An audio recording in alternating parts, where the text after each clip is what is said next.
That's It's real. me versus me every single day. It's my team versus my team every single day. Gotta go put food on the table. You gotta put, and not just for myself, but then also for others too. I'm creating an ecosystem. I'm creating systems. Resilience and still coming out of the storm. Even when it's light here, it's dark somewhere else. Yeah, 100%. And when it's dark somewhere else, it's light here. Putting your mind and keep it in the right place. This is my message to you. Your energy is infinite. Your energy. Welcome to Living Good with Dom. Today we have the honor of sitting with a true titan of creativity and cultural innovation, Abby Hondo Alum. As the founder of Ambusa, a groundbreaking creative marketing and media agency, Abby has redefined what it means to be connected to brands with culture on a global scale. Rooted in the spirit of the lion, strength, courage, and leadership, Ambusa stands as a symbol of resilience and vision in the creative arts and beyond. Hondo is more than an award-winning business leader. He's a masterful storyteller, a visionary strategist, and a cultural architect. With a legacy of empowering creators, curators, and innovators to shape the future of business, he has collaborated with some of the most iconic brands in the world across tech, music, entertainment, spirits, and consumer industries. His work is a testament to the transformative power of empathy, discipline, and faith in leadership. But beyond the accolades, Hondo is a proud Southern Californian and devoted father, driven by a dream of inspiring the next generation to imagine boldly and innovate fearlessly for the betterment of society. His life's work reflects the undeniable power of creativity, culture, and community to shape a brighter, more inclusive future. So buckle up for an unforgettable conversation with one of the most dynamic and influential visionaries of our time. Welcome to the show, Abby Hondo Alum. What's up, brother? man? How you doing, bro? Oh man, life's good, man. I'm glad to have you on this joint. Likewise, man. Yeah. I need you to come and like do my like intro like everywhere. Like, I got when you. I walk into the grocery store, like that. Like, who's this brother? Like, let me tell you real quick. Yeah, man. We all deserve to be honored. You honored me a while back ago too. You know what I mean? I appreciate that, bro. And that was a great honor to give me a platform and the stage just to like do me. You know what I mean? Talk my shit. So I'm returning the favor. And it's an honor for me to have you on this show. We talked earlier today and we said, where we going with this? I'm like, we get together, we just rap. You feel me? So I'm excited. My first question for you is, how's life? Good, man. Life is good, man. I cannot complain. It's been a busy, call it like 5 to 6 months. Yeah, I know you've been around the world. Yeah, I have, man. I just got back from Canada a few weeks ago, celebrating my grandparents' 70th anniversary. You weren't right? No. I know where people are from, but who's in Canada? Grandparents. So I got grandparents there. Okay. They're doing their thing. They've been up there forever. They've been there since they immigrated. Are they entrepreneurs too? No, they're not. No, my grandfather's been retired for a long time, man. Oh yeah, that dude cooling, man. He having a good time, man. And then grandmother, she's a housemaker. She's the architect of the house. She's the foundation there. So that's beautiful. Kind of a little bit of an old school way of living, but they living good up there, man. And I've got an aunt and 2 uncles up there as well too, and a bunch of cousins. What part of Canada? Vancouver. BC. Vancouver. That's right up top, right? In the west side, on the west side of Canada. Yeah, on the west side, just 3 hours north of Seattle. That's cool. And you said your grandparents migrated from Eritrea. Yeah, Eritrea by way of Ethiopia, by way of Zambia. Like that's a whole other episode. Maybe we can book him. Let him talk his talk. Yeah, let him talk his talk. Like, yo, how you get here, Yeah, man. That's how I just got back from Canada. But before that, I was in Brazil for a month, man. Just cooling out there. Kind of vibe with Afropunk. In Brazil. Yeah. Oh, he's Afropunk. Yeah, Afropunk was out there. I got some friends out there that own some property out there. Okay. So just visiting and seeing their spot, what they're doing out there. Okay. I was in Salvador, man. Bahia, man. It's an African town, bro. Like, I don't even know about that. You gotta go, man. I'm telling, like, everybody gotta, like, What's it called? Bahia, Salvador, Bahia. Salvador, Bahia. Yeah, everybody gotta go to Bahia, man. Okay. The folks in Bahia, the the gatekeepers here probably gonna be mad that I just told them that, but it's all good. I never heard nobody tell me to go to Salvador Bahia before. Yeah, but it's interesting, man. Like with Salvador is it's got a really like deep history. It's like one of the first colonized cities in the Western Hemisphere. Deep history. There's this area in Salvador called Pelourinho. Okay. So this was my second time. I went to Brazil the first time in 2018. I did 3 days in Salvador, and then 11 days in Rio. Okay. I wish I had done it the other way around. Okay. Nothing against Rio. Rio's a beautiful city, but Salvador is just more my vibe. It's more the vibe. Yeah. So the thing about Salvador, again, like that reach deep, like African history. It was the first city that was like the anchor city for the Middle Passage. Deep. So that's like deep. the Portuguese kind of, you know, if you look at it as like a proof of concept for like their shipping and naval and all that kind of stuff, whatever maybe, like they went to Salvador. And they know their history too. Yeah, so people would travel from, absolutely. I spent a lot of time, shout out Gio, my boy, out there down in Salvador and stuff. They are very, very well versed about their history, knowledge of self. That's like very much like ingrained in the society down there, man. Yeah, so you gotta go, man. But Pelourinho, like I said, like that was the first slave trade market. That's deep. In the Western Hemisphere. People would travel from all around the world to go to Pelourinho.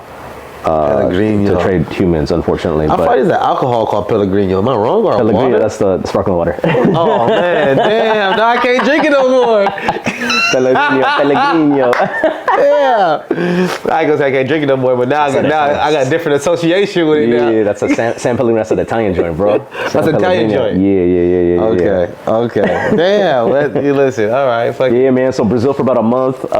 Came back. Went to New Orleans for. I was on a contract. I was working with Diageo, my client. Yes. Shout out Diageo. Love working with y'all. My former employer as well too. But we were on a HBCU campaign. Their Show Your HBCU Spirit campaign. That's dope. So we're wrapping. That was a 3-month project. Working with them. A 3-month project. Yeah, activating the entire campaign and program. We went to DC. We celebrated the centennial at Howard. Yeah, Were you there? No, I wasn't there, but we did the bison ball. So we did the bison ball. I was there. And then we did the Off the Yard Fest. Yeah. Y'all sponsored the liquor for that? Diageo did. My client did. Yeah. So they did the I'm gonna drink it. I was there that night. It was a good time, right? Yeah, at the museum, right? Yeah, at the museum. That was fucking popping. Yeah, man. They did some. You know, shout out Rico, shout out Kanan, man. Them cats did some real like they did it for the culture, man, for real, you know. And then the Off the Yard Fest the next day was just, it was incredible. Like I wasn't there in person. I was working virtual. I take care of my son that weekend, but like beautiful. Stay back with family and stuff like that to do that. But after that, we went to Birmingham, Alabama. Mm-hmm. What college is it? It was the Magic City Classic. So that's. I don't know about that. Alabama A&M and Alabama State. That sounds dope. Yeah, it's the largest. It's the big. This is what I was told. It's the biggest homecoming celebration. It's probably HBCU celebration in the country. You know, Howard is a relatively small school compared to like a lot of universities. That's where you went, right? You went to Howard, right? Yep. Yeah. I think I was talking to some. Well, I'm not talking to. I know.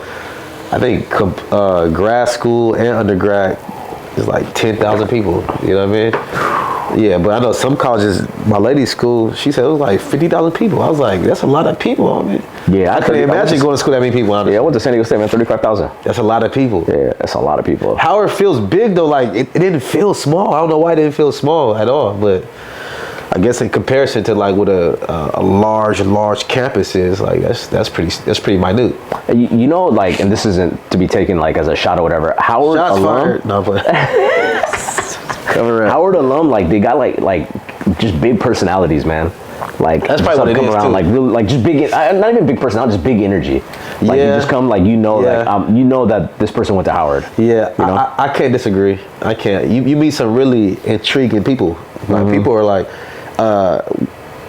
we used to say, this is like on the shorty side of things. It probably applies to the man side of things too. But like, if you were like that person in your high school and you came to Howard, you might have had an identity crisis because everybody was that person in high school. So it's like, it's a lot of those guys, you know, that dude, he's the one. It's a lot of people like that at the school. So everybody's kind of doing their own thing. You feel me? And like, really good at it too. Is there a particular, like, excuse my ignorance here, but like what's like Howard, like do they specialize in a particular curriculum? I would say, yeah. I would say for sure. I mean, that's where I first learned. Like, you know, everybody using the language decolonization now. We didn't use that language, but that's what it was. Like, I would say the base curriculum is decolonizing the black mind and re-Africanizing the black mind, or I would really say that's the way they would put it. That's the way I would put it, because like at the foundation of everybody's study is those baseline principles of like, know who you are, know what the system is to you, know your relationship to it, and know your history so you could do what the system will tell you you're capable of doing. And then learn business, and then learn science, and then learn psychology. You know what I mean? So I would say liberation is the curriculum, for real. And some people take it up a little more seriously than others. You know what I mean? Everybody got their own motives for going to college. Some is like money driven, some is money and social driven.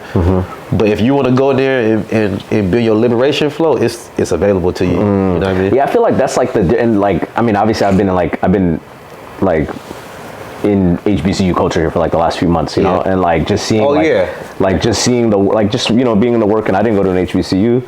Obviously I'll have a lot of a lot of friends that went to HBCUs and stuff like that. And I think like that's always the biggest difference that I see is like, people just seem to be a little bit more grounded coming out of the HBCU system. There's a pride. There's a pride in being you. And then even if you don't take that seriously, like the curriculum, and you don't buy into like the Pan-Africanism and whatever that may be, and the liberation talk, just seeing a bunch of black folks who are epic as fuck and thriving through the world at will, like not being stopped, that alone will liberate your mind at a very basic level. Yeah, 100%. You're like, oh, we can win? Like, that person's winning. Like, hold on, that whole group of people are winning. That's crazy. You know what I mean? Like, can't nobody stop me. Yeah, and just like the pride and the spirit around there, man. Like, we also went to the Bayou after Magic City. We went to the Bayou, so that's why I spent Thanksgiving in New Orleans. I got to have Thanksgiving dinner in New Orleans, man. You don't understand how much of a treat that is, bro. That's for the best food in the world on everything. Yo, don't shoot me, New York, but New Orleans is up there, man. New Orleans. I think New Orleans to me has the best food in America. Yeah, man. Hands down.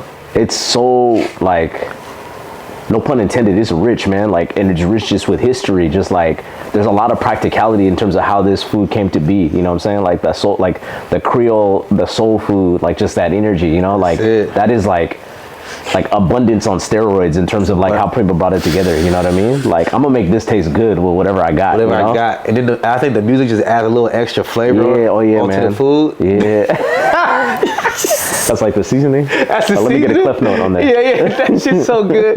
The music, it's like the only place I've seen young cats, 6, 7, 8 years old, playing wind instruments on the street. Like, that is a base level skill. Yeah, I'm like, them cats is wavy, man. Them cats is wavy, man. New Orleans is a beautiful town, man. It's a beautiful town. So out there, Bayou Classic, man, working with we worked with one of the largest restaurateurs out there, Larry Morrow. Okay. So if y'all ain't tapped into Larry Morrow, man, if y'all are in New Orleans, go check out a Larry Morrow spot, man. Okay. He's got Morrow Steakhouse.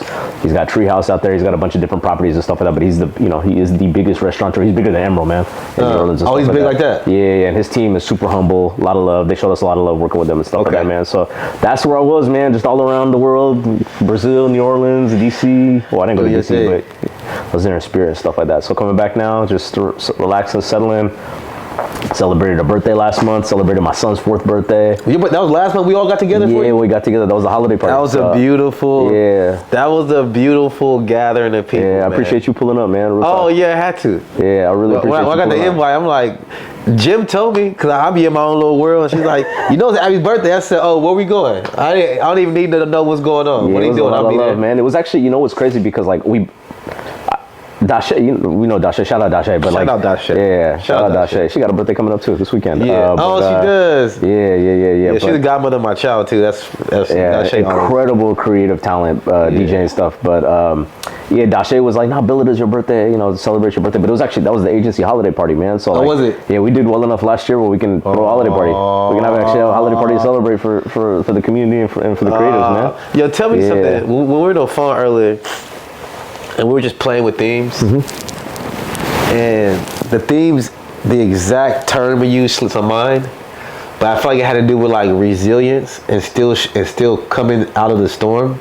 Yeah, you know, we talk about like a storm or a dark place and coming out of it. You know what I mean? And then like I remember saying, yo, you had said something. I was like, that's so true, because even when it's light here, it's dark somewhere else. Yeah, 100%. And when it's dark somewhere else, it's light here.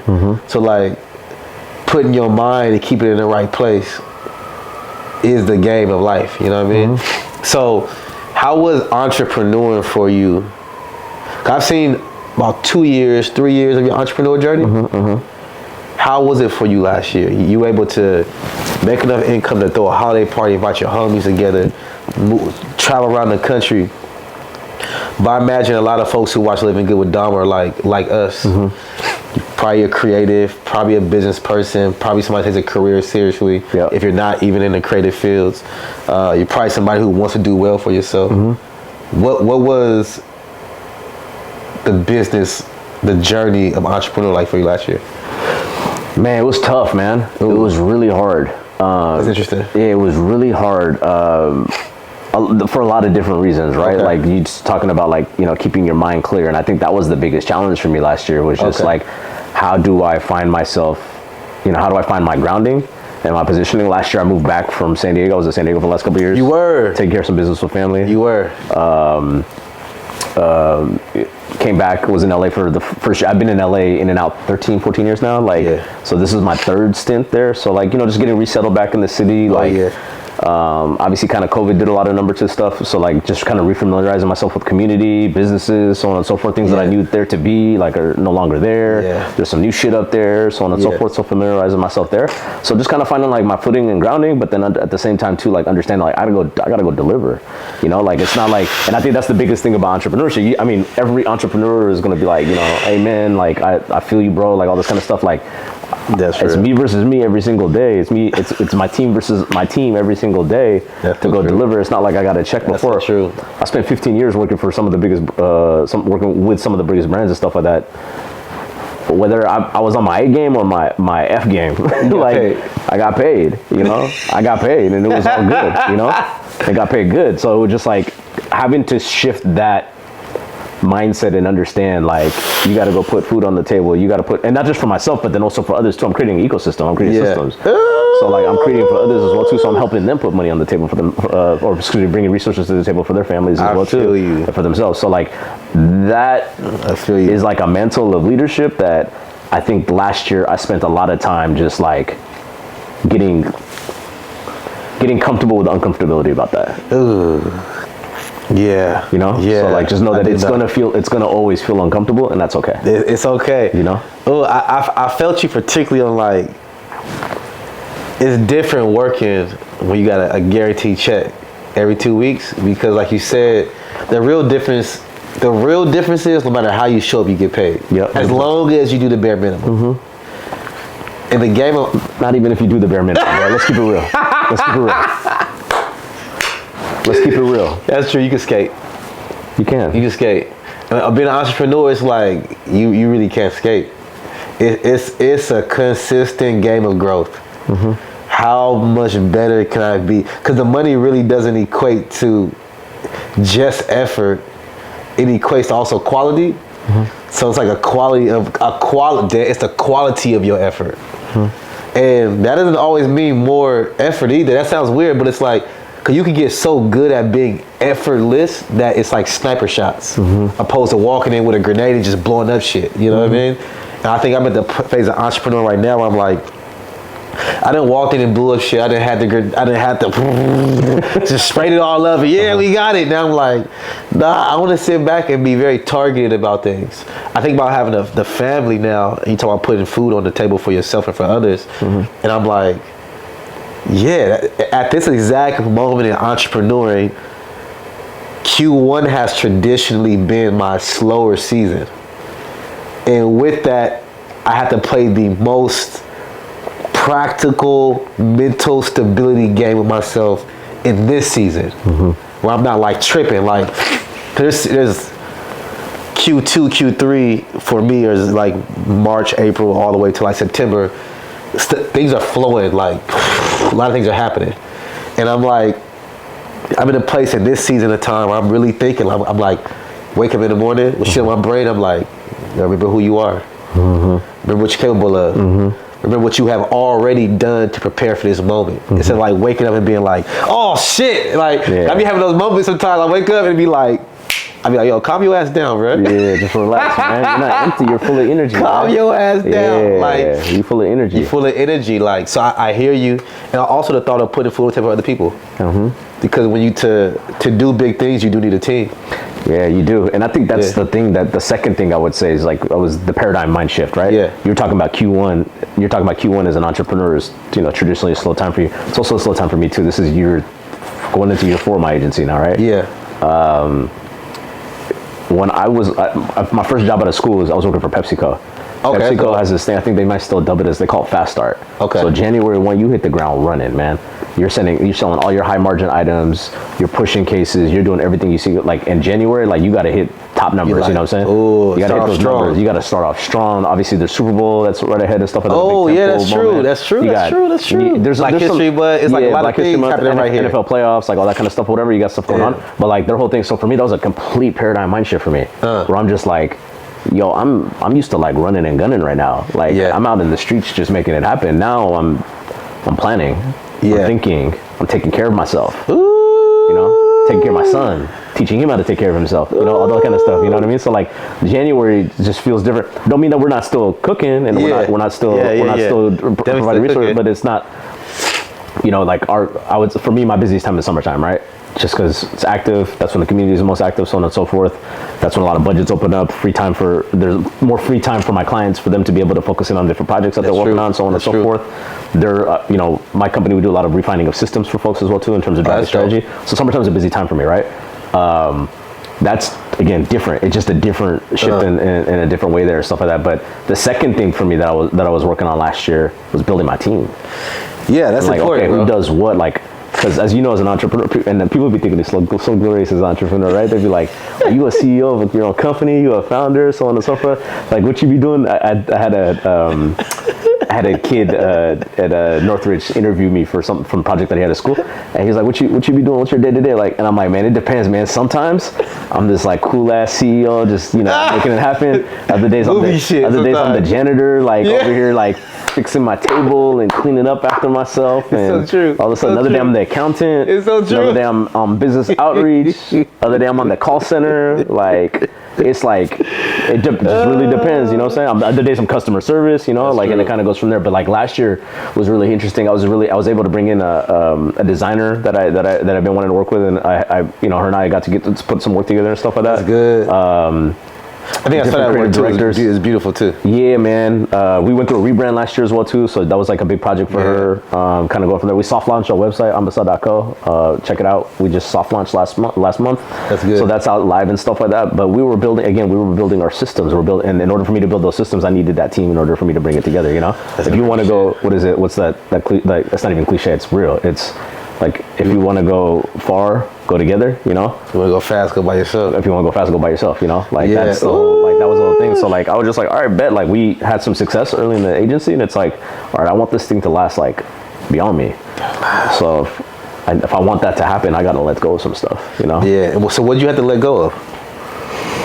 A lot. A lot. Client connectivity. I think that was one thing. Client connectivity. I needed to sit back to be more of a founder. And not necessarily have to be the one that has to broker the deal, have to go make it happen, be the project manager. I gotta move into that more too. I needed to move away from being an individual contributor. Like I needed to move from an individual contributor and be a true leader in terms of driving it for the business and stuff like that, and then really focusing on the strategy and like where we're at, what's our proof of concept, and then really refining our messaging to our clients and to the consumer. Man, you speaking my life right now. Breathing life. For real, because that's where it's at. It's like the bigger you get, the bigger you decide to want to get, the more you end up being hands off on some shit. And that in itself is like a ripping you from your baby a little bit. You know what I mean? And I completely understand. Were there any like mental hurdles you had to get over to like get to this place now? I don't know if it was, correct me if it's a mental thing or whatever maybe, but anxiety for sure. You know what I'm saying? Like just that's the anxiety coming, it's a mental, like body, I don't know, body, I always connect the emotions to body, but like, like the anxiety of just like, of the uncertainty and just getting comfortable with uncomfortability. You know what I'm saying? Like the way something may be messaged, or an email that might go out to a particular client, or the way a piece of content may come out, you know, so on and so forth. Like I gotta let that go, man. You know, like let it go. Like trust your team, trust your producers, trust your partners. Yeah, you know, to go ahead and do that. You know, like, and I think that's where it's critical. Like again, back to our Q1 right now, our January, like sitting back and planning and like really building some foundational pillars for your organization. You know, like be about something. You know. Yeah. Damn, I think be about something. Be about something is the way I'll put that too. Cause I think about when you were talking about that, I didn't get 2 contracts renewed last year. Yeah, last year. So 2 contracts that I've had for the last 2 years weren't renewed, and that was probably like 30 to 40% of those were like big contracts. You know what I mean? Now thinking about it, maybe like 25 to 30% of the income last year. That's a big, that's a big chunk though, right? That's like a big client. One of them was like a really big client. You know what I mean? But I remember sitting back and like having to figure out how to reframe that for myself. Because the truth was, none of it was. One was a scenario where I learned a valuable lesson in leadership and team management and personality sensitivities, and realizing when is somebody showing you that they're not in the right space to continue. You know what I mean? And then one was just like a natural departure. Like it was 2 years working together on something. It was supposed to be last 2 years, lasted, it did its thing. But the temptation to go into an anxious state was clear as fuck. You know what I mean? It was like, hold on. I could add up all the things that would have made me go like, you are rightfully to be anxious right now. New baby on the way. You know what I mean? Like, it's January, it's slower. Those contracts may have added a little bit to the pot in January. Really, they would add a pot to like mid-year. You know what I mean? But I remember thinking like, yo, you gotta frame this the right way before you move forward. Cause like you move forward like with any level of bullshit on your mind, you gonna carry that into your season. You feel me? Yeah, 100%. Yeah, we good, Alex? Okay. You gonna carry that into your season. And I remember thinking, so what's the proper reframe? I'm like, yeah, you had a couple projects that you haven't been able to go off the ground in a year and a half, almost a year. I'm like, with one particular project, it was very communication heavy. Yeah, That's off the table. I mean, it's almost like every other day communication between the team and the client. And I'm in the middle when need to be. Usually I step off and chill. But in the last like month, I was able to get together a platform, an AI platform I've been trying to build for a year, and finally got the pieces together. So I was like, yo, the reframe and not sitting there in the dungeon with it and choosing, like not to choosing not to sit in the dungeon about it and be like, yo, all right, if this got wiped off your plate, there gotta be something good coming. Yeah. Or you can create the good, you know what I mean? So I'm glad I stepped into that moment, but I feel you on like the options in the pool for anxious moments to be like, yo, oh shit. Yeah. You know what I mean? You might not have it, you might be like, nah, I'm gonna have it. But now I gotta figure out how to move forward, you know what I mean? Yeah, man, I mean, that's like, you're navigating through the different energies, like the currents that are coming through you and they're flowing through you, right? Like sometimes like you might be working on a deck and you catch a wave and all of a sudden you're like, a deck that you thought you were gonna finish in a week, like you finish that night.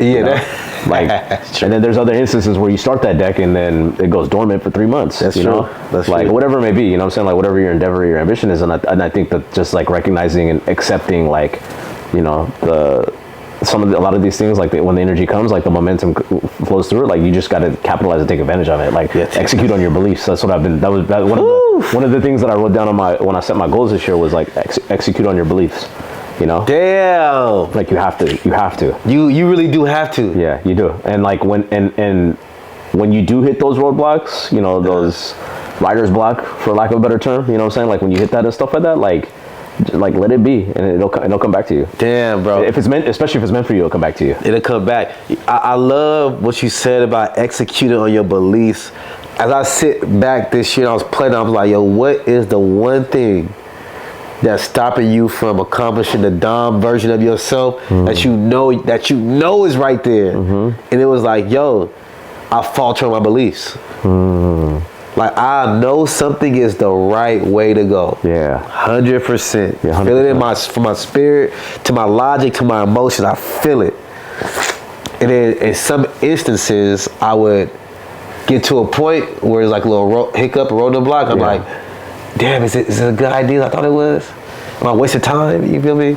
But now I'm like, yo, you gotta believe in yourself 100%. Yeah, man, and that like, also just too, go, like, just go. Yeah, just believe. Like it's having like the faith in your belief. That's the first thing, and then also too, like whatever that idea that you have, like don't get too attached to whatever the end outcome of it is as well too. You know? That's you know what I mean? Part. Because like that's the part. Like that's the part. What God has in store for you. You know what I mean? Like.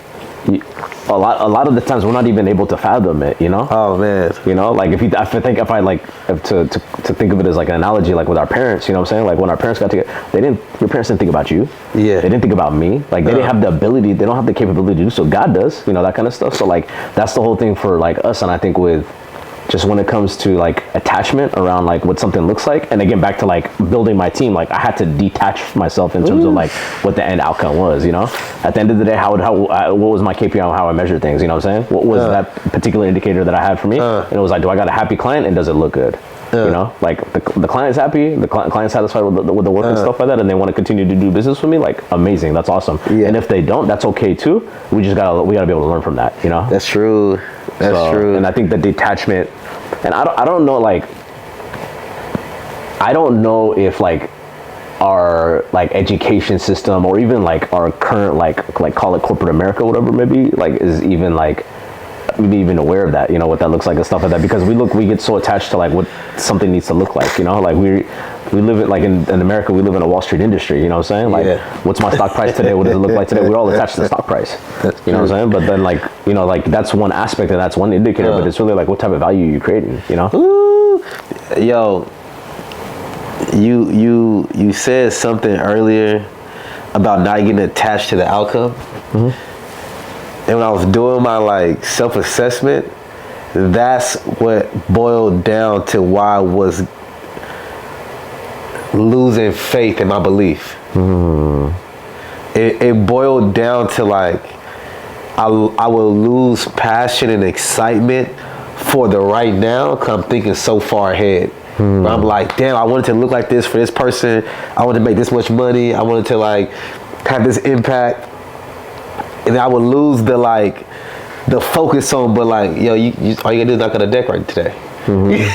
Today's task is the deck. It's the deck, man. That's it. Yeah, like you worried about like, yo, what is the end user gonna think of this product? And I'm like, get to that when you get to that. But like today's task is the phone call. Today's task is the deck. So now I've been focusing on like, all right, stay excited about what's in front of you. And it's been keeping me like with a level of momentum where I'm like, oh shit, I'm excited to get creative about the deck. I'm excited to get creative about the pitch language. I'm excited to like do a logo.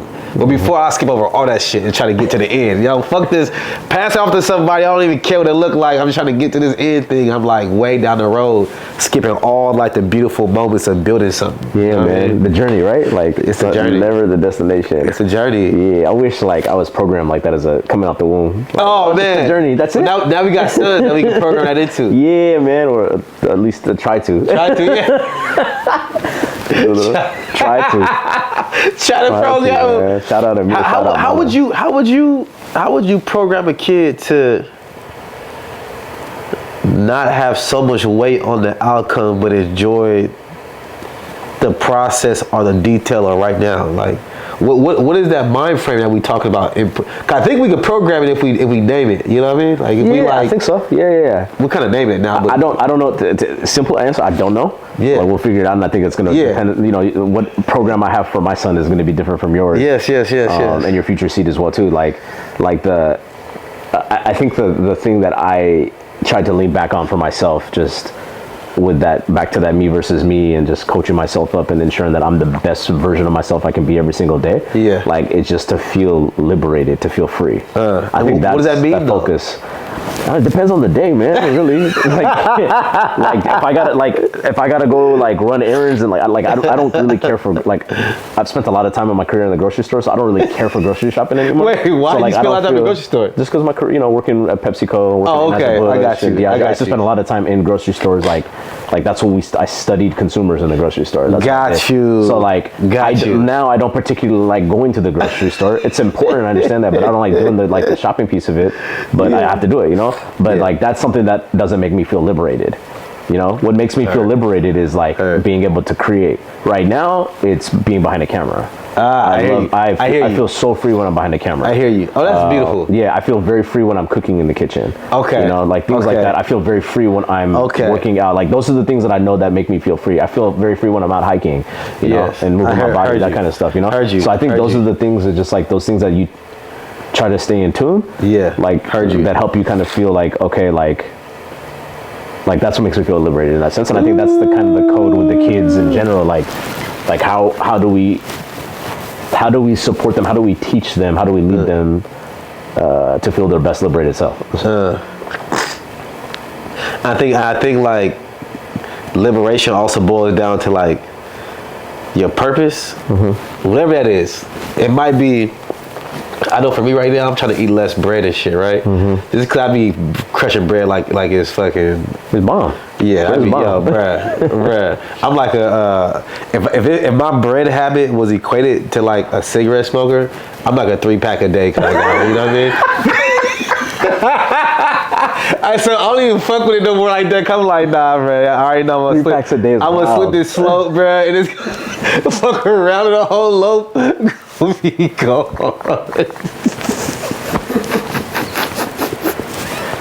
So I got another pack of sourdough. Another pack of sourdough. What was that, Penasol? So you go to the store, like, you got that multigrain? Yeah, let me get that multigrain. The multigrain is the menthol. That's the menthol cigarettes of bread. Yo. So right now, one of my things making me feel good is like figuring out fun meals that are like veggie based. I've been vegetarian for a long time, but like there's like layers to being veggie based. You know what I mean? You can eat a bunch of pasta, you can eat like a bunch of bread, you can eat a bunch of like fried foods. You know what I mean? Then I think as you climb the ladder, things become a little more simple. Yep. Shit becomes you figure out how to maximize a vegetable. A set of vegetables, and you're like, oh, I'm not really doing too much of this food. Of course, I'm making it taste good and shit. You know what I mean? So right now, part of my feel good is doing that. Yeah. But part of my conditioning is like being tired of cooking. So you don't feel liberated when that happens. I feel liberated once I do it. Ah, gotcha. I may not be feeling the most liberated walking up to doing it.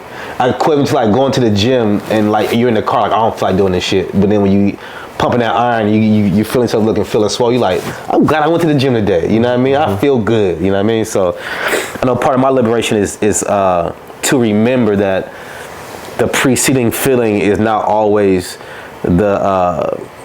the measure for how good something is for me. You know what I mean? Yeah, 100%. Yeah. Me personally, for sure, I think that's my like one of my motifs in this life is like I have a bunch of preceding doom, like gloom feeling about doing something.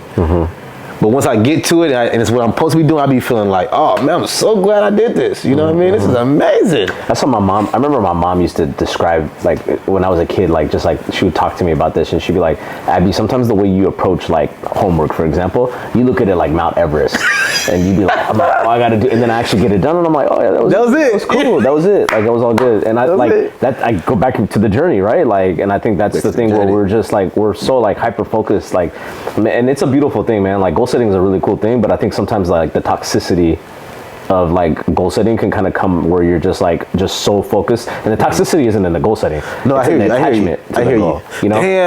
Damn. Stop real quick. That's good. That's good. I want to spend some time there real quick. I feel it.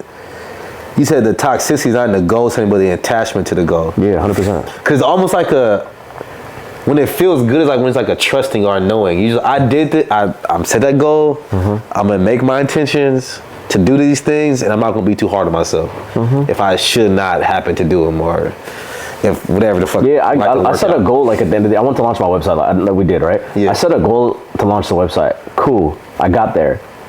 I have a website. What's the purpose of having the website? To generate business, to drive connectivity to potential clients. That's my lead gen driver. You know what I'm saying? It's a lead generator for me and stuff like that. Like there's still so much work that I need to do. Like that's not my the destination means nothing there. The goal ain't you know what I mean? The goal isn't the destination. Yeah, the goal is really a checkpoint, right? If we really want to keep it real. Damn. It's a checkpoint for us. And I think that's like where we get just caught up in like this like this culture of like achieving goals and like checking the box and like, you know, we create these lists of things and it just like. And it's like, think of like, I'm having like corporate PTSD right now, thinking about like Microsoft Outlook and like when you flag something and you just like, oh, I did it. Like, that's cool. Like, all right, bet. Like, you're just going to flag like 10 more things like next week and you just continue. Damn. You know what I mean? Like, it's a never ending flag and checkbox. It's a never ending. And I think that's what, I mean, not what I think I know, that's what life is, you know? Like, you're just continuously like growing and evolving and coming back to like entrepreneurship. Like, that's what we do every day, man. Like we're creating enterprise. Yeah. You know, like you're creating an ecosystem in that sense and stuff like that. And at some point, sometimes like just like when you take care of a house and stuff like that, like the roof might be leaky. You got to get that fixed, and then you got to go tend to this remodel project that you've been thinking about, where you want to innovate your space and stuff like that, so it's a little bit more efficient. You know, maybe you want to upgrade your kitchen. Oh snap! Like. A pipe just busted. I gotta go get that fixed, and then I gotta go change the air filter and the air conditioning. Like that, all these different things that kind of come through, man. And I think like again, like that detachment thing, I think is really like critical for us, man. And I think it could really serve us and like lift a lot of weight off of us around that kind of stuff. So we're not just so like connected to I check that box. Yeah. You know. You know. I was reading today. I like to tell you the books that I'm reading because some of them they're really good. Some of them. The version 2, volume 3 of Medu Netir, some people are Meta Netir, some people may say that way. Volume 3, right? This brother's a really brilliant writer, Ra'u Nefar, man. But I was reading something about reading a book today, this morning, and it says like true well-being, true peace is not in the gaining of the physical manifestation of things, but it's in the abiding to your own law. Like the goal of life should be, well, your own law if they're in alignment with God's law, right? Okay, gotcha. Okay, yeah. It's like the true victory of life and the true leader to success is abiding by divine law. And if you have done that, then you are successful. You know, and I was thinking about that. I'm like, dang, and it's like that is also the key to unlocking all your dreams. It's like I'm going to adhere to divine law. You know, like being good to people, using my imagination to create my world, making the right choice at the crossroad moments. You know, things like that. Using my life force energy intentionally. Things like that, right? And it's like, yo, if you check those boxes, then you have succeeded. And it will open the door to any and everything else you would do. So like the true journey is one of self-mastery, and through self-mastery you succeed in the physical world.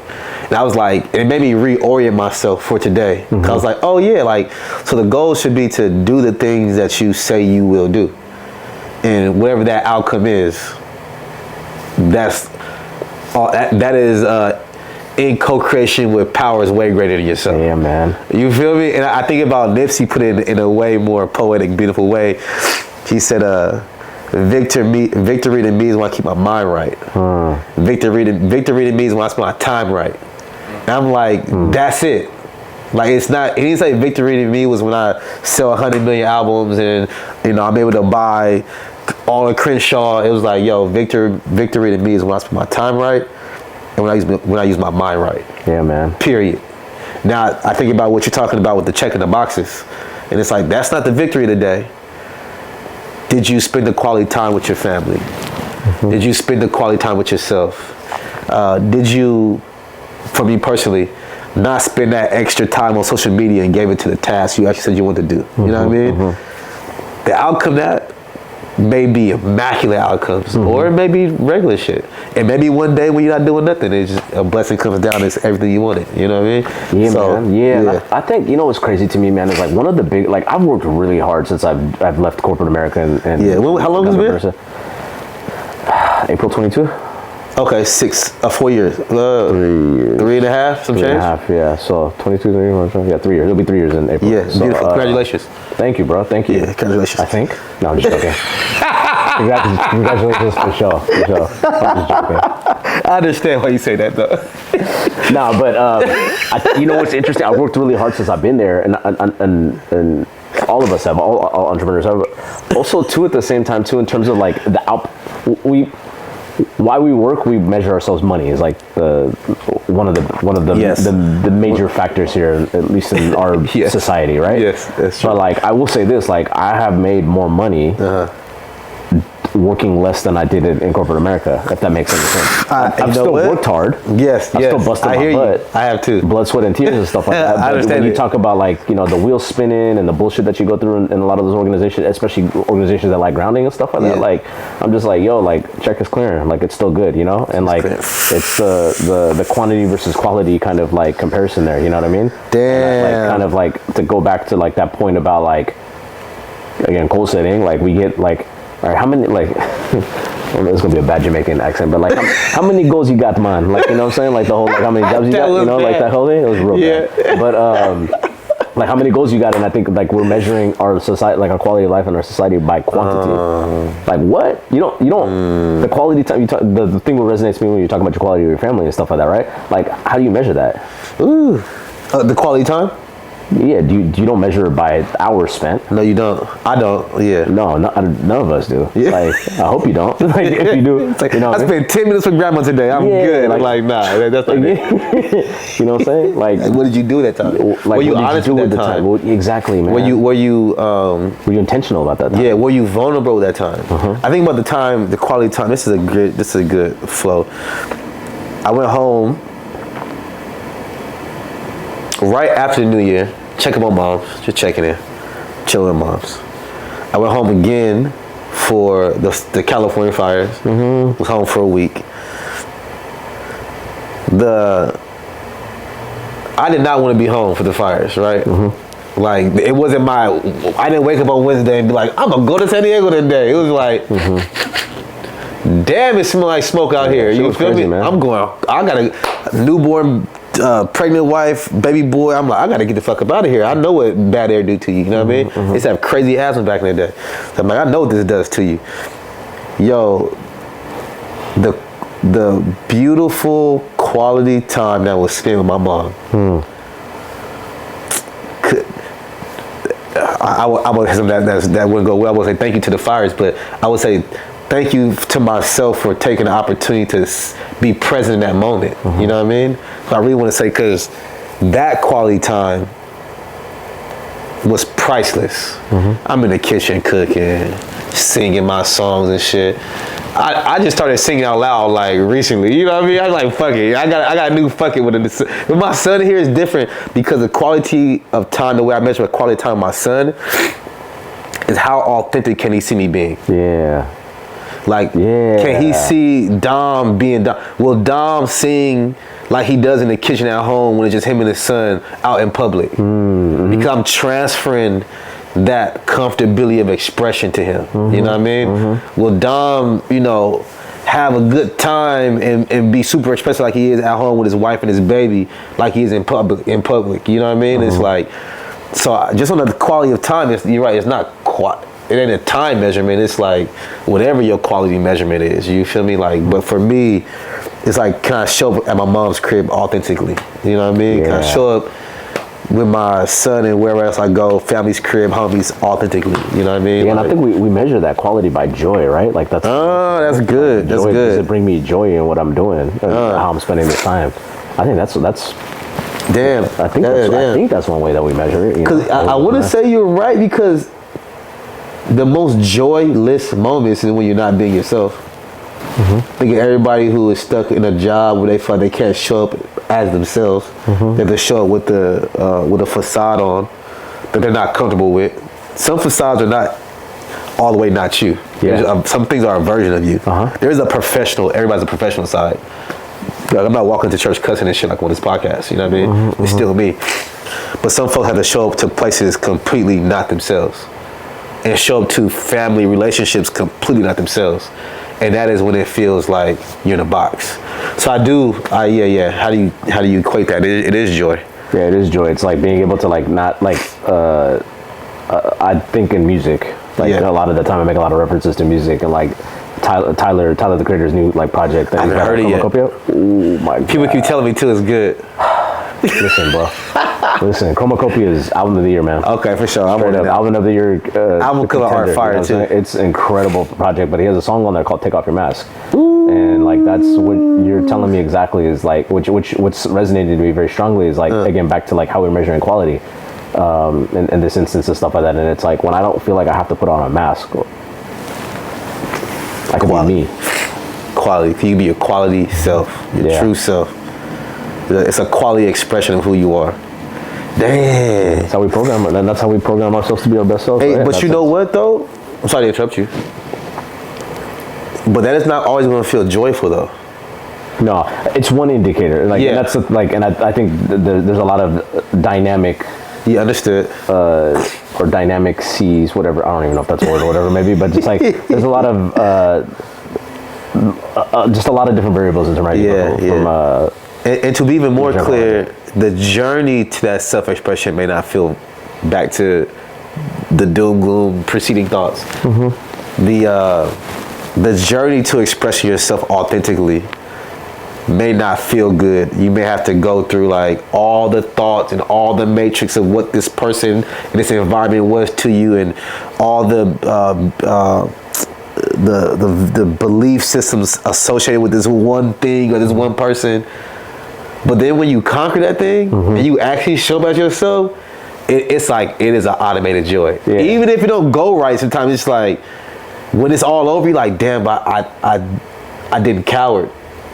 I didn't shrink. Like I expanded when I told myself I would. Yeah, man. You know, and it may rub people the wrong way sometimes, but it's like, yo, I did me appropriately, you know. So yeah, I hear you 100%. Yo, I want to feel free to skip this question. 100%. I know you went through some family shit in the last 2 years. How have you grown? I'm being vague so you can place it how you want to place it. How have you grown, or what has changed because of that? Man, I took off my mask, bro. Skip that question. No, I'm just playing. No, man. And please don't feel pressure. No pressure at all, bro. I received that question with open arms here, man. Okay. The last couple of years, that's part of last year. We'll go back to let's go back to the theme of like what last year was about for me and stuff like that. That was the other thing last year was coming out. Divorced. My now ex-wife and I are no longer together. We have a beautiful life together. We have a beautiful partnership, a beautiful son, a lot of great things and stuff like that. And I think one of the things was just like getting reacquainted with myself, because I spent was together with her for 10 years. That's a long time. Like, yeah, very married 10 or together 10? Together 10, married 8. Oh, that's a long time. Yeah, it was in it. For us, like for me, having to get reacquainted with being in scenarios and situations that I hadn't experienced for over 10 years. Yes. You know, like being by myself, having to cook dinner for myself, cooking for one versus cooking for a family. Yeah. Cleaning. Yes. Just operations of the house, just in general, stuff like that. Just that's just like one instance, right? Like I hear you. Like things and stuff. So I was getting reacquainted with like what life looks like for me in that sense and stuff like that. Because our partners do a lot. Yeah, man. In the makeup of our lives. Period. Whether you're a good partner or not, like there's still a partnership there, and there's like, you don't carry like that's one of the reasons why we get like, I believe the reason why we get married is to be more holy, right? Like that's the number one reason, right? Like the second part of it is like that companionship, your survivorship exponentially increases with 2 versus 1. That's very true. You know what I mean? That's very like, true. That's the human equation. Yeah, more man. people, safer. You could do things more. Maybe not safer, but yeah, I hear you. Yeah, it's part of your survival, like that kind of stuff. Like we are living beings. Like there aren't very many living beings on Earth that don't go seek another companion. That's very true. In some form or some fashion and stuff, right? Like we all have the format for there. So like for me, like it was reacquainting, like and getting comfortable with some of it. Like I wouldn't say discomfort by any means. Some of it felt discomfort sometimes, stuff like that. But like just getting really reacquainted with that kind of stuff. I think that was the first thing. And then 2, like life is just different now. Like it's just a different experience. You know, like again, we have a beautiful co-parenting relationship with our son. But you know, like there's more. Like it's actually funny because I feel like I have to be more on point with my communication now than I was when I was in my marriage. You know what I mean? Interesting. Why is that? Just coordination, who's taking care of, who's watching the kids, not you're in the same household. What is he run the same household? So like, if I'm in the same household, it's easy. I'm walking by to get some water from the fridge, and it's like, oh, by the way, you know, like kids got soccer practice this weekend or whatever. Maybe now I gotta pick up the phone, I gotta text, I gotta email, I gotta message, I gotta do all this stuff, whatever maybe. So there's a little bit of lifting on that sense of stuff, like just being more on point from a communication perspective. And that's an interesting point because you technically separate, but you still have to communicate even more to be cohesive. Yeah, man. With somebody you guys decide to go your separate ways in that realm of your life, but the kid keeps to have a good co-parent relationship. It seems like you got to keep the communication sharp. Mm-hmm. And you're still, and all that, I'm still, we're still processing emotions. Oh shit! I didn't think about that part. You know, we're all processing just with any breakup. Like you're processing emotion, whether it's I didn't think about it like that. A wife, a girlfriend, a friend, whatever it may be. Like you got to process emotions. So having like the emotional intelligence to like kind of like silo the things and be able to stay on mission and stay on your objective. You know, like that's tough. I'm laughing right now because I couldn't imagine. I never had I couldn't imagine thinking of like old Dom in a breakup, but still having to communicate with that person. Yeah. Usually you break up and it's like it's done. Life is good. You guys not. Done, no. You're like, oh, we still got to talk. Damn near every time we got to think about this kid, we got to communicate. Hey. Yeah, man. And that's deep. Yeah, and I feel there's a deep level of empathy I have for people that. That's deep. I'm in an amazing. I'm in a very amazing space right now, like a great space. But I see people that go through some stuff, man. Have to go through a relationship with that had dissolved because of other factors. You know what I'm saying? Like, and there's children involved, and there's family involved, family involved, and that kind of stuff. Whatever it be, and having to navigate through that, like, we didn't have those problems. Ooh, like, it wasn't like why not? We didn't have. Why do you think you were able to stay working in a way, stay cohesive in a way?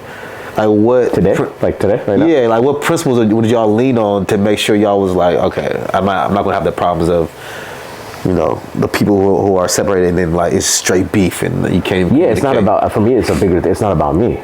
I can speak for myself. I can't still speak selflessness involved. I can't speak for my son's mom, but I can speak for myself here. Like, it's not about me. It's about Amir, my son.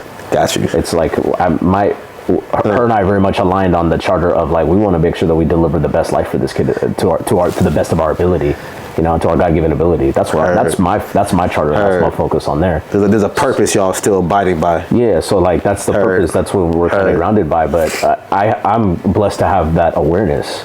Not everybody has that awareness to be able to look through that. I'm able to see past my emotions to be able to deliver on that goal, and unfortunately, folks aren't. So I have a very deep empathy for folks that aren't able to. Because I get it. I know why. I understand. What? Hindsight being 2020. Would there be advice you would have given yourself to potentially not have gone on this path of separation? You know what I mean? No, I don't know if I think like that, Dom. Like, okay. I believe I believe in things like it was written, and what's for you is for you, will never pass you up. So I believe in that very, very strong. I think if I can give myself like my past self some advice. Yes. Monday morning quarterback energy here for a second. Yeah, energy. Like in terms of that, like I would say take my time. Okay. Better understand yourself. You understanding you. Yeah, take your time and better understand myself. Because now, like, coming out of it, I have such a clear, like, I have such clear clarity on who I am and what I desire and what I want in this life, from this life, and what I want out of a partner. You know? Like, I'm not jaded. I'm not coming out of this. I didn't come out of this marriage jaded to say like, oh, you know, F relationships, F that, F love. No, I'm not. I embrace love, man. Love is love, man. Like, love is love. There's no better feeling in the world than love, man. That's so true. There's no better feeling in the world than love, man, at all. And I know for myself, like, in particular, like, I think the advice I would give is just take my time and just understand yourself. You know, and there was situations, you know, 10 plus years ago where I didn't take time to understand myself. I didn't invest in myself. I didn't do those types of things. That's deep. And I think I think that's the honesty that I've had with myself over the past couple of years. As kind of reflecting from this, it's just like, all right, bro, you're still here on this earth. Yeah. Lock in. Let's make it happen. Lock in. Yeah. That self-knowledge piece. Yeah, man. Who are you? You know, that's deep. I feel like a lot of shit boils down to that. I think about my relationship with Jim, and I think about doing our wedding vows. That's the one thing I said. I'll continue to get to know myself. You know what I mean? Because I don't see it working either way. You know what I mean? Like, if I lose connectivity to myself, then who are you connecting to? Yeah, bro. I was talking to the homie earlier today, and he was just like, just checking on me, saying how I'm doing and stuff like that. Him and I have been playing phone tag, and he was just like, no, man, how you really doing? I'm like, man, I'm good, man. Like, I get to like, I've been shooting a lot of photography recently. That's beautiful. The last 4 months. That's beautiful. I didn't realize that. Like, I didn't realize I've been shooting photography for 26 years, man. Yeah. I didn't know that. 26 years. I was going through some old archives at the crib, and I'm like, yo, I got like this project. I did this project. Okay, cool. Like, and those are things that like I lost that self of me during that time period. You know, I'm just using that as an example of. I hear you. Of, like, little things of just understanding, like connecting back to your point about like I'm going to continue to get to know myself and embrace myself. And, you know, that's good. Take that imagination and create things, you know? I wasn't doing that. Well, consistently, I wasn't doing that. Yes. And again, that's on me. That's no fault of anybody but me. That's on me. Yeah. And maybe I show like a lack of understanding about how committed you have to be to yourself to make anything else work type stuff. Yeah, man. No, 100%. And again, like circumstance, right? Like there's, I'm on the one of the missions that I'm on in life is like, just like a lot of us, like we don't want people to make the same mistakes we do. Like I want to teach folks and give that back. And I think a lot of the environment now, in our corporate settings in particular, in our, you know, the main ways, like don't allow us to have this space to be able to do that. Do that work for ourselves. I agree. We fill up the calendars all day. Sometimes we're not even able to have lunch in a lot of instances, in a lot of cases. I got homies that literally like turn the Zoom camera off and they're just inhaling their lunch. That's not a healthy way of living, man. You're not gonna be around long if you're just like not able to take your time or just be able to get up and use the bathroom. Literally burnout. Yeah, burnout, exactly. And that's like this like productivity, this hustle culture that we've like allowed ourselves to just inundate ourselves with, you know? Ooh. And I think like that was definitely a factor for me, like where I was just like I was always a high performer at work. Yeah. I was always delivering. I was always I was the one that you can lean in on and make sure like, I got the capacity to do so. I've got the brain power to do so on and so forth. And like a lot of that culture, that environment is not conducive for you to be able to actually go have like a loving, happy life outside of work. You know what I mean? Heard. And again, like I said, I'm working harder now than I did before. Yeah. As an entrepreneur, but I'm working smarter. Yeah. And I have now have more control of my time. I don't have, you know, people inundating me with my time and that sense of stuff. I have freedom of my time. That's one of the beauties of being in this space, right? But like the challenge here is like being able to create the space so you can harness that energy, so you can have that quality time. Yeah. That's it. Yeah, man. And I think that's like that, you know, back to like one of the things, like reimagining like our world. Like I hope that we can have a little bit of self-awareness there, and take that self-awareness and harvest some type of compassion that drives us to action to change. Yeah. You know. And I'm not sitting here like gonna pitch you on like the 4-hour work week or anything like that. Like, no.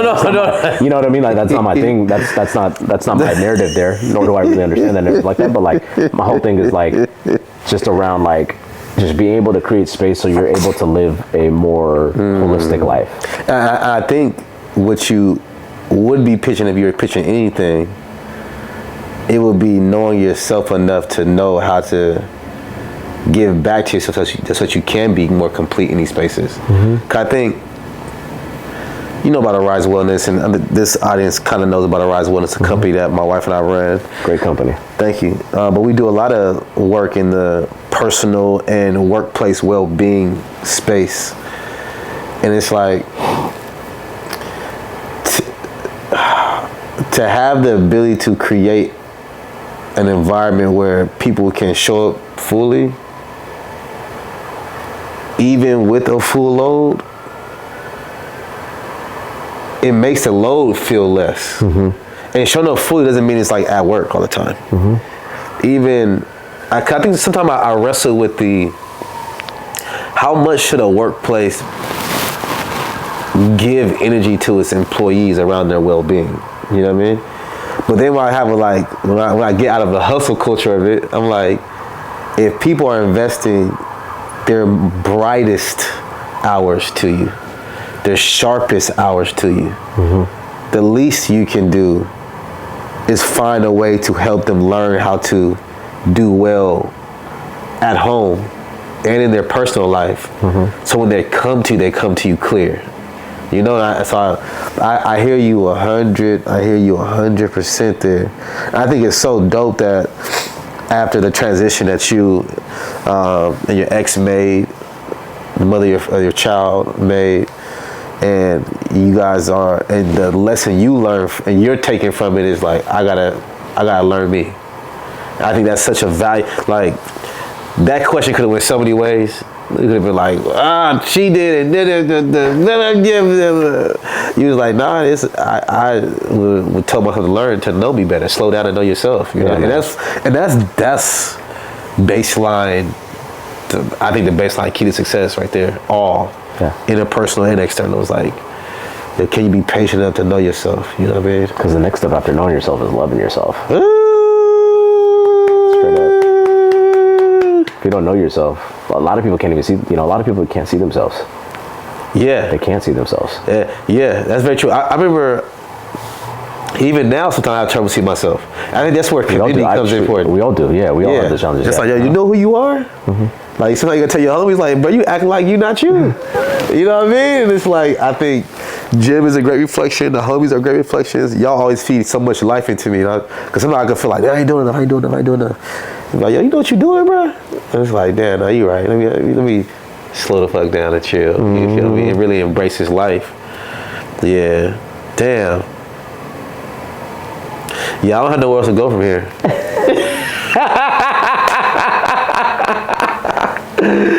I mean that in this combo because we reached such a good space. Yeah, man. We boiled it back down to knowledge of self, and for the function of a relationship, for the function of creativity, for the function of entrepreneuring, for the function of being fathers. Like so God too, man. Yeah. Oh yeah. Cause that's what we came to. That knowledge of self releases right back to that right there. Yeah, man. Yeah. So I'm honored that you came here. Love, bro. I'm honored. You know, I purposely leave these very open-ended because I'm like, I know that the people I invite on this couch, God put them here very specifically because this home was given to me in that way. This like life has been very intuitive and been very like just blessing based. Like I got you. Just believe in the gift. You know what I mean? Just believe in what you believe. You know what I mean? So last week when we was chopping it up, and I was like, yeah, that'd be great Tuesday. Come pull up, man. That'd be dope. I'm like, I don't know what's gonna happen Tuesday, but it's gonna be good though. You know what I mean? Yeah, so man. I'm replaying this combo in my mind right now, and I'm like, yeah, this is what people need to hear. Yeah, man. And listen, like the stuff that you're doing, the work that you're doing, the work that Geminel's doing. Yeah. What you guys are doing, how you're showing up for yourselves, and just as important, how you guys are showing up for the community is like not. It's very much seen, and it's very much loved and appreciated. Whether it's communicated like that every day or not, or whatnot, like that's the journey in essence and stuff like that. But it's definitely much appreciated and much needed, man. So I'm glad that you're doing this. Me too. Because it's just going to continue to catapult you to to so many different things, man. So many beautiful, so many different and so many beautiful things for you. Yeah. You know? This is this every time I sit down and record this podcast, it's a testament to believing what you believe in.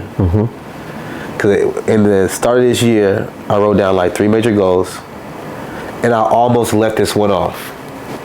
On some like, you did season 1, like cool, like, you'll get, like, don't prioritize. I'm like, nah, like you putting yourself at the forefront is the highest level of trust you can have in the Most High.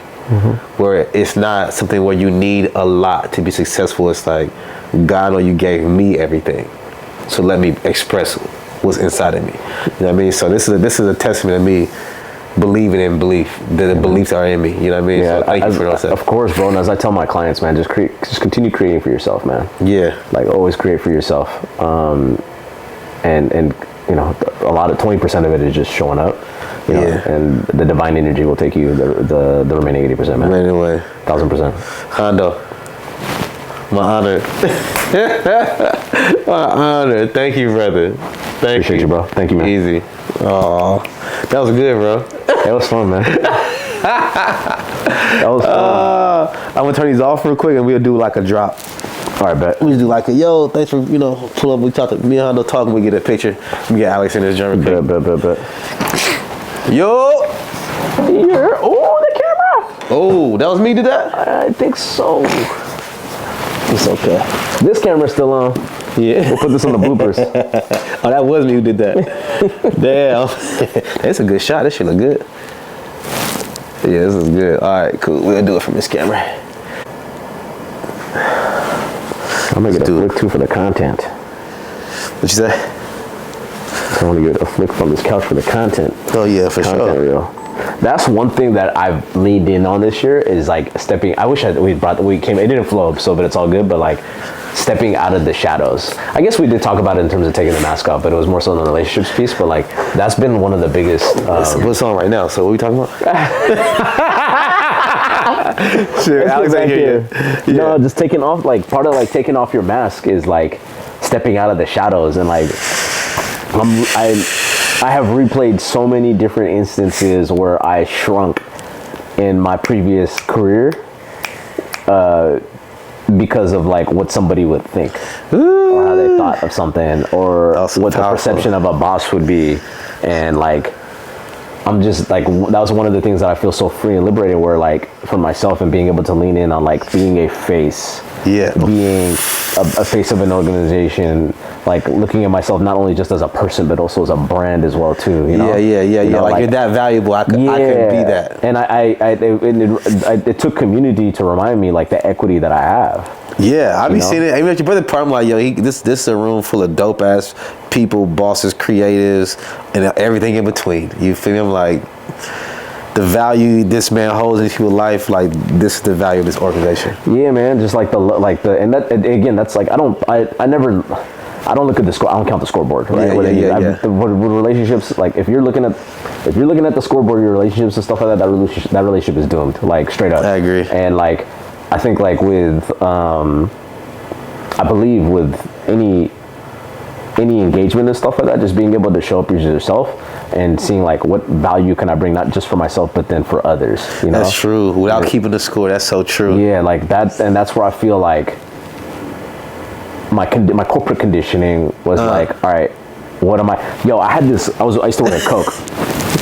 I used to work at Coca-Cola, and this dude, I'm not gonna put him on wax, but like, I remember one time he was mad at me about something, and he called me at like 7 o'clock. I was having dinner with my girlfriend at the time. Stepped away, called on the corporate celly. It was a flip phone. Hello, talking to him and stuff like that, and he's like lecturing me about how I was spending my time about something, and we had an issue with an employee in particular. And at the end of the conversation, he goes, "Abby, you know what I want you to do, just to better yourself." And this was the coaching he gave me. He says, "Just ask yourself every single day, what can you do for Big Red?" And that thing, he said this to me in 2011, and this thing I have not been able to shake this memory from me because like, I'm just like, I remember hanging up on the phone and I wasn't shook or anything. I'm just like, really? Yeah. Like, that's how you're supposed to motivate me, inspire me. What you do with Big Red? Shout out Coca-Cola, great company. Yeah, like, understood. You know, great, the beautiful brand and stuff, all that stuff, whatnot. But like, that's not a shout out. That it's really just like the culture that we create, like within within the ecosystem we're in. You know, and like I remember just again back to like being able to step and just be confident in being my best self. Yeah. Whether I am my best self or not. You know, like. That was the thing that I've been getting used to over the last couple of years. That it's okay. Like it's okay cool to be you. It's okay to be. It's cool as fuck to be you. That is the hurdle too. For any whatever you at in life, it's like, yeah. You said it perfect. You said shrinking. Like, can you expand? You know what I mean? One of the Rise workshops that is our like bread and butter. This will transition any organization to be like just a little like immediately more self-aware. It's an exercise we call shrink and expand. And what I'll do is I'll lead people in a guided meditation, a guided visualization of a thought or an environment or an idea that makes them kind of like shrink into themselves. Sometimes it's a little more sadder, or something that's like it's kind of push you like a little more in your like self-conscious space. Yeah. And then we'll do another one with another group of people in the same room. With like that's the expanded group. It's like you hype, you feeling good about yourself, you moving, you grooving. Some A/B testing stuff. Yeah, and then they meet each other for like 3 minutes and just walk amongst each other silently. And then they just like the high vibration group, as we call it, and the low vibration group meet each other, and they take the goal is to take note of your emotions and your thoughts as you are in a low vibrational state, or if you're in a high vibrational state, and then to even take note of what happens to you when you meet somebody of the opposite energy. And they do that, and it's like a tearjerker because people start realizing like, the goal is to take note of your physiological signs, and when you're in high vibration, low vibration, expanding or shrinking. Yep. So you can now recognize what it feels like, and now you don't have to let it sit on you anymore. You know what I mean? And when people recognize like, for the first time I realized this action that I made, the way I walk in the room and don't make eye contact, the way I walk in the room with my shoulders down and like speaking softly, that's me shrinking. I never equated it to me shrinking. I just walk through life like that. And then like somebody from the high vibrational group would be like, when I met somebody who's low vibration, I automatically dim my light because I didn't want to make them feel bad because I was happy. And it's like, so to even like recognize that in yourself, like, oh man, like I was shrinking. You know what I mean? It's a fucked up way of living, man. It's a fucked up way of living, bro. Straight up, man. It's a fucked up way of living. Yeah. And I think part of our mission is like, I want to help people see and notice when you are expanding so you can replicate that. Yeah. Like, you shrinking over here, bro. Like, just notice it. You know what I mean? Like, for me, I notice it too. I don't get shit done. I'm like, oh, that's you shrinking. That's your version of shrinking. Like, it looks like procrastination. Yeah. You know what I mean? It's definitely projected in a lot of different ways. Yeah. I know for mine was just like quietness. Like, I used to get described as like quiet confidence. I used to resent that so much. Yeah, because I'm not quiet. I'm not quiet. At all. If you know me, you know I'm not quiet. I got a lot to say, man. But like, it would be times where it's just like I would just be. But the confidence was always there. Like, it's always there. I was always very sure of myself. Yeah, I don't believe anybody's really quiet. I think people are observant. But I can assess the level of well-being somebody is at by how expressive they are. Because anybody I've known who is feeling comfortable and confident within themselves, there's a level of expression they hold. There's a level of I'm being me, even when the world's not accepting of it. And when I meet people who are like, just like really muted, I'm like, oh, you got something in front of your expression. Like there's something that's not allowing you. It's probably mental, it's probably spiritual, it's probably a lot of things that are not allowing you to express all that you are. You know, and it's like, but I can tell by what somebody's level of like expression. like where they are on the mental health journey. Yep. And sometimes it's opposite. 'Cause you might see somebody who's hella expressive, they just block, they just but you can feel somebody's like expressive, but it's not exactly genuine. You know what I mean? Or rooted, I would say. Yeah, I know mine was like I didn't like. I'm the only black face in a lot of rooms in the work that I used to do, right? Like that was like for me, it's like I don't want to lose this opportunity. It was coming from a place of scarcity. Yeah, white supremacy, man, and racism. It's a couple injustices there, but a couple root injustices is muting us of our expression. And I always look at that, man. I'm like, damn, bro, they really stop. We really allow for the opinion and the acceptance of those who have oppressed the black and brown folks of this world to stop us from thinking that we're valuable enough to express our ideas and our opinions and our creativity. And they only really win because we mute ourselves. It's not because they're brilliant. You know, I think about Trump, and I made a post today, and I was like, y'all, Trump just out-created. Trump-isms and the people that you may think of don't deserving of opportunities to run the government, and they just out-expressed you. They out-created you. So in this time period where folks are thinking of a way to fight back, it's like create the life you want to, without stopping and thinking that, oh, I can't dress this way with all my colors and be as bold as I want to because they're gonna stop me. Like these motherfuckers is in the Capitol building booing ex-presidents and shit, expressive as fuck. You feel me? Writing 10 executive orders to stop a whole bunch of shit, expressive as fuck. You know what I mean? And it's like the real job they did is on our self-confidence and our knowledge of self and of knowing ourselves through our history and our culture. But I know we did like a little extra caveat just to get that. Yeah, man. No, for sure, man. And I mean, that's like again, like take off the mask, like take off the mask on your beliefs, like. I love that. I think the name of this episode is gonna be "Execute on Your Beliefs." Yeah, that's a good one. Yeah, that's an Abby quote right there. That's a good one. Execute on your beliefs. Yeah, man. I can see the thumbnail already. It's me and you sitting on the couch, and then it says "Execute on Your beliefs." that's the thumbnail. Yeah. What's up, Alex? we had like a little like extra piece because I was like, there's something I need to get off my chest, and we got it out. Alex, you got any hot takes from this one? I did, honestly. I took I'm also going through breakup, you know, so not to the extent of having a child, but we had a dog together. That's Archer? Yeah. It's something you guys built together. Yeah, but I took a little different route. I couldn't see myself necessarily like just being friends with this person. Like I was going through a lot during our relationship, so like I expressed myself very differently, and like my friends saw myself changing, and like she saw me changing, but not in like the way of like, oh, like this isn't him, but more of like, oh, he's changing to like this is just like how he's gonna be. So like I had to like put myself in like therapy and stuff. You know, I had lost my mom during this year. Lost like 7 family members, no exaggeration. Wow. Like 2 aunts, 2 uncles, a mentor, moms, and like one other. But yeah, so it was a very tough time. Like, buddy was going through like depression at the time.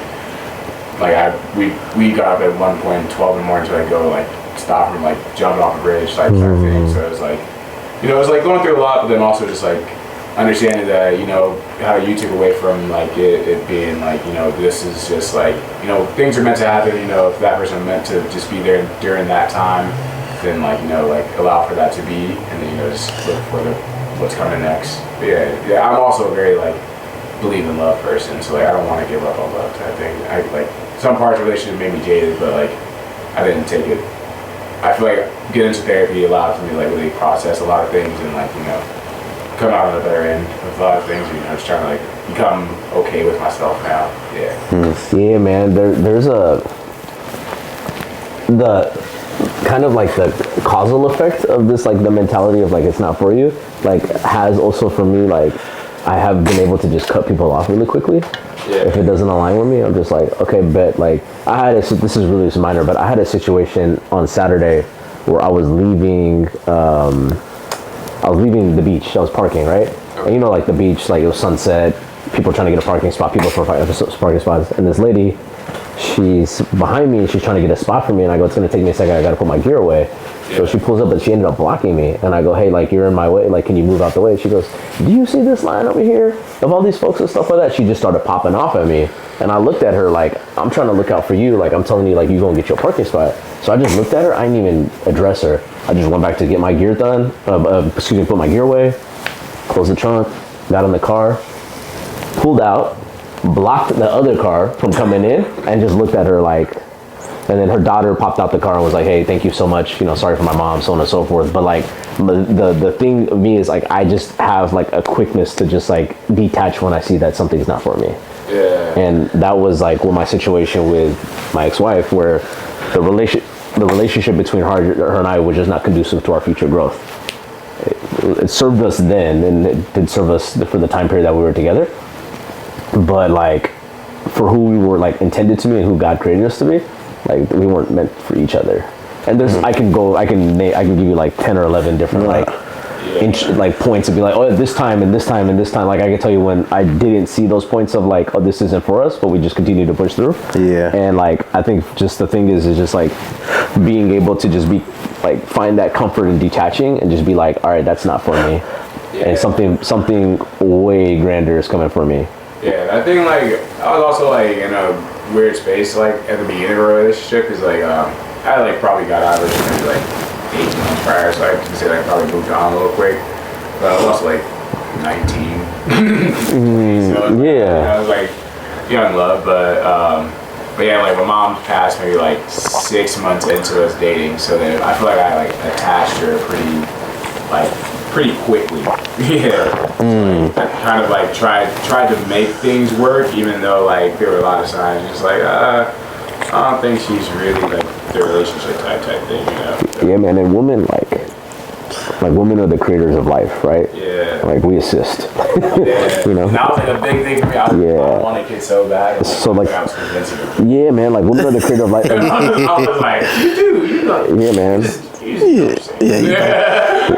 Yeah, women are the creator of life, and that's like there's nothing like a woman's love, man. Like, when you get it, and especially like in a time of need, like when you do have loss and stuff like that, like time of need, bruh. Like,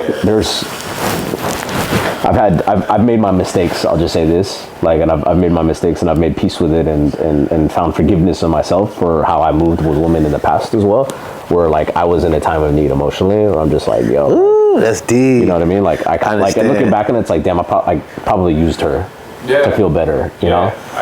And you know, and I think that's what happens, man. Like, when we get into these spaces, because that's how beautiful like a woman's love is. Like, it's healing, literally. It's literally yeah, man. Yeah. Well, so we had that hot. Yeah. What else? What else takes did you get? What else? Did you get anything else? We can say some other crazy shit if you want. Yeah. No, I got some takes. I'm processing them, but I like what we literally. You know, I'm on my fatherhood shit heavy right now. I like the idea of thinking about how do you program presence into a child. You know what I mean? To not overlook the moment and the steps leading up to the goal. How do you not overlook that? You know what I mean? I think that's where I'm at in my life, where I'm like, don't want to pass that to my child. I'm doing a good job of it, but also it's like, oh yeah, all these human brains are just like,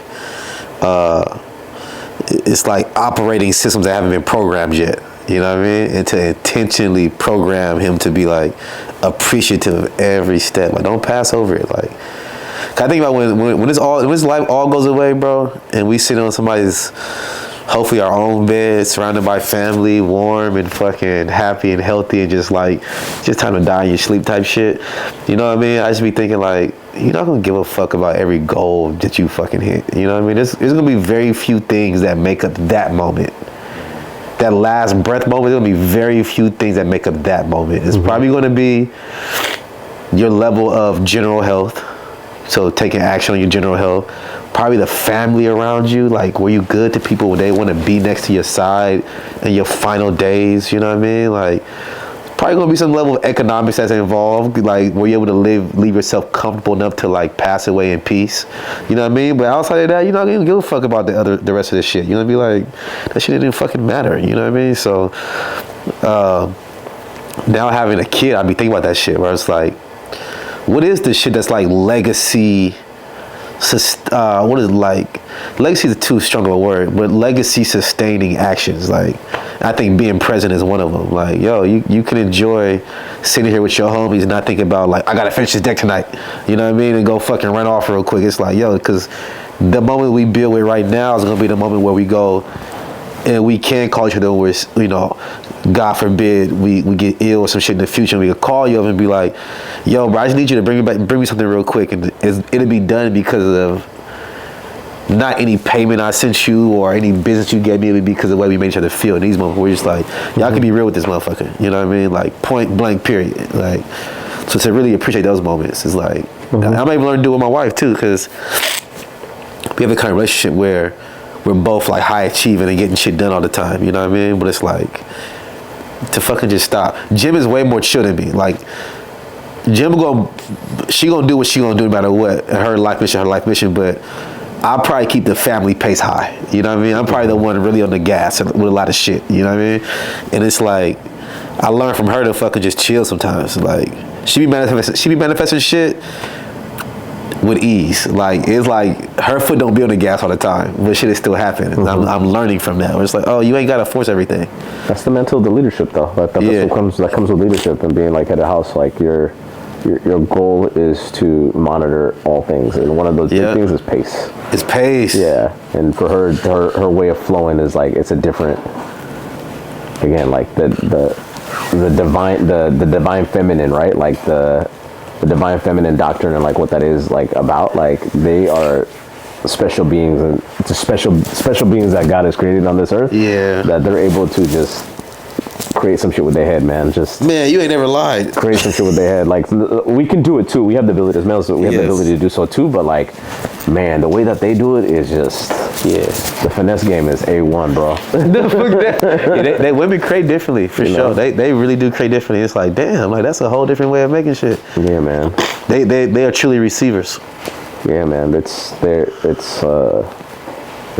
beautiful to witness. I don't even have the words to like articulate it, man. It's just really beautiful to witness, man. Yo, I got one more thing I want to chat on. There's the relationship between Black Americans, Black African. We all African. That's how I see it. Origin base, but you know where your people are from, etc. Yep. You're Eritrean. So for simple sake, African, Black American Africans, I'm seeing a lot of connectivity moments, but I'm also seeing some divides. What's your take on that? You know what I mean? Like, I see the going back home to Ghana's, and I'll pull up the Motherland Sounds, and I fucking love the fucking culture. I feel like that's just the vibe I feel like being in. I can also recognize true that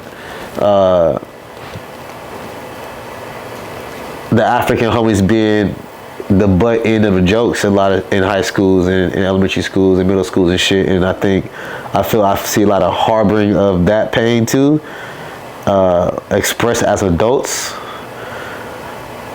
When I see like these what do people call them? Continent wars? What do people call them? People are calling them, they got a whole term Diaspora wars. Diaspora wars. Boom. First I thought that shit was bullshit until like it just kept going. And I'm like, oh, motherfuckers still arguing? You know what I mean? What's your take on that? What's your opinion of that? You see it? Is it just my world? I see it. Cause there's some truths to both sides. There's a lot of truth. I find all perspectives are valid in that sense, man. And I believe like there was a lot of outside diaspora disruption. That's why I be laying my hat on. Yeah, it's the disruption, man. Like, that's what's causing all of this. If we look back on it, you know what I'm saying? Like, I was talking about Salvador earlier. Like, that whole establishment, the white supremacy, manifest destiny, the colonization, colonial mindset, all that shit, man, is the causal effect of it. Like, that's my opinion on all of it. That's a good opinion. I believe now that's the causal effect, right? Yeah. That's not now we can choose to live in that truth, or we can do something about it. And I believe now the reason why you're still seeing those things is just like, that's the that's what people are choosing to. The people are choosing to sit in their emotions and their feelings about it that weren't even necessarily organically created from within the tribe, within the communities, within these African cultures, these rich cultures, these beautiful cultures, right? I'm Eritrean, right? Like, I actually don't. I actually identify as Eritrean. I identify as Abyssinian, which is the people, like, they are the ancient people of Ethiopia and Eritrea. You know, like, I am Eritrean. That's where my parents were born. That's where they're from. That's where my national heritage would say like that or whatever. But even the name Eritrea is man-made. You know what I mean? Like, that's a man-made name. That's a term that we've created. You know, beautiful nations, beautiful nation, beautiful people, beautiful culture and stuff like that. Rich history, and like, just like being able to rest on our laurels of that identification mark and stuff like that is something that I feel like is not something that's greater or bigger than us. You know, like, at the end of the day, we are all God's people. You know what I'm saying? We're God's children, and like, no different than even just like what you see with the Ghanaians and the Nigerians, you know, and like the culture of the cultural rivalry. I won't say beef per se, but the rivalry that they have, you know, like, all that is just like, people are just really prideful about who they are and where their people came from and so on and so forth, and it's just being projected in a lot of different ways. Yeah, that's kind of like my take and opinion on it. That's strong and it's clear. Yeah, I idea that outside forces playing its will into the diaspora. Yeah, that's what's been happening since they tried to take over our shit. It was like, yeah, man, and like, us. Yeah, you know what I mean. And like, again, like, what is it ultimately that you want to get out of this life and what you want to be about when it comes to that culture and community? That's the power and choice that we all have today. It requires some work. It requires some study. And education about self and where your people are from and stuff like that, but ultimately, like, what is it that you want to champion? You know, I've made my choice in what I want to champion. I don't think people look at it like that. Like, what, in the midst of an argument and there's two sides who have equal validity, what do you want to champion? Like, do you want to be just somebody creating division and argument, or you want to go for something bigger?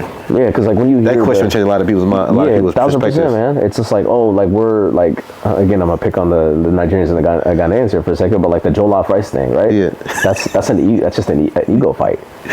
They're both bombed. They're both fired. I love them both. I will go be a judge at the next jollof and whatever competition that y'all got. I'll eat it all, man, because all that shit is good, man. It's so good, you know. But like, that's the thing, is like, it's like it's fun, like, it's culture, it's part of, you know, it's part of living. It's if we didn't do that kind of stuff, life would be pretty boring, to be honest with you. But like, you know, I think it's just like and that's, you know, it's competition, you know what I'm saying? That also makes us better too, right? Like, in the long term, at least in my opinion, I think it does make us better. But like, I think competition is good. I think it's just like, when it comes to I don't want to say this. When it comes, I'm going to use extreme because that's actually happened. When it comes to like violence and like making somebody feel bad and like demeaning them, and oppressing them, that's when it's like, yo, this is not cool. You went too far. Yeah, you went way too far. Especially, I mean, that goes for all people, but especially for people of the African diaspora. Yeah, I heard. You know, the African people have gone through enough struggle and suffering in the history that they've had on this earth. Like, we don't need to do it to ourselves anymore. I think we end right there. Love y'all.